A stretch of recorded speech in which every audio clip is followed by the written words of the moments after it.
ia perguntar, na verdade, era se o senhor consideraria, por exemplo, que o ex-ministro Ciro Gomes se enquadraria neste grupo de extrema-direita, ou se o senhor acredita que ele está, talvez, assim, mudando o espectro político dele, ou o que ele dizia ter, né? Porque, assim, quando se falava do Ciro Gomes, ou quando perguntava para o Ciro Gomes, ele sempre se dizia como um político de esquerda, né, que está na esquerda. Inclusive, a própria irmã dele, a Lia Gomes, já defendeu ele em plenário, na Assembleia, dizendo que ele é um político de esquerda, a despeito do que tudo tem sido falado aqui nos bastidores da política e também no próprio plenário da Assembleia. Então, assim, o senhor considera que o ex-ministro Ciro Gomes estaria, não sei, mudando o espectro político dele, acenando para a extrema-direita aqui no Ceará? Olha, eu acho, Felipe, antes de mais nada, que é lamentável a degradação política da carreira do ex-ministro Ciro Gomes. É um quadro político que foi quase tudo e vai terminar sendo quase nada, na prática. E isso é decorrência dos seus próprios erros. Ver alguém com a trajetória do Ciro defendendo para o Senado no Ceará a candidatura de um bolsonarista de carteirinha é uma degradação inexplicável para a população.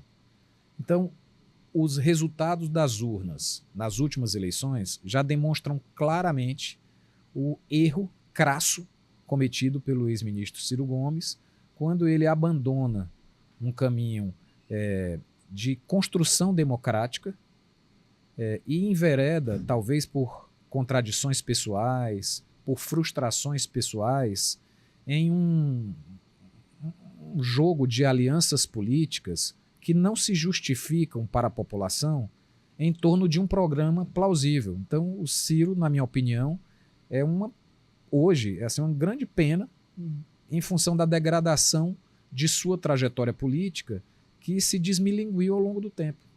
Então, hoje o Ciro serve de escada para a direita, infelizmente, de escada para os bolsonaristas.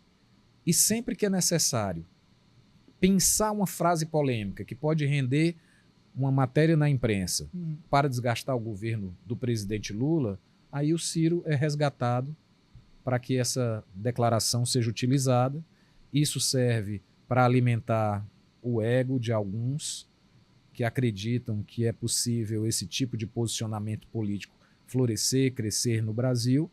E, no final das contas, as eleições mostram o que é que a população pensa disso. Então, eu lamento muito e acho que é uma trajetória. Sabe aquelas pessoas que pegam um caminho errado e depois não sabem mais voltar? Né? Então, isso é prejudicial até para esse processo de amadurecimento da nossa cultura democrática.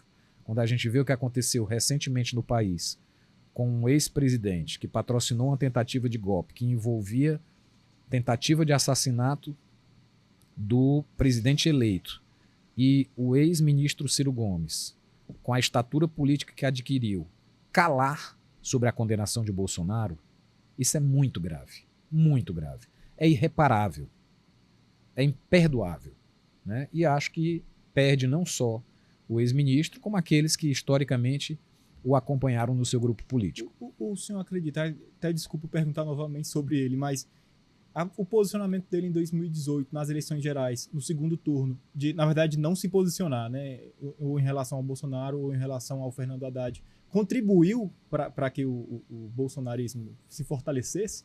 Porque talvez um posicionamento dele em favor ao Haddad poderia fazer com que o PT saísse vitorioso daquela eleição, né?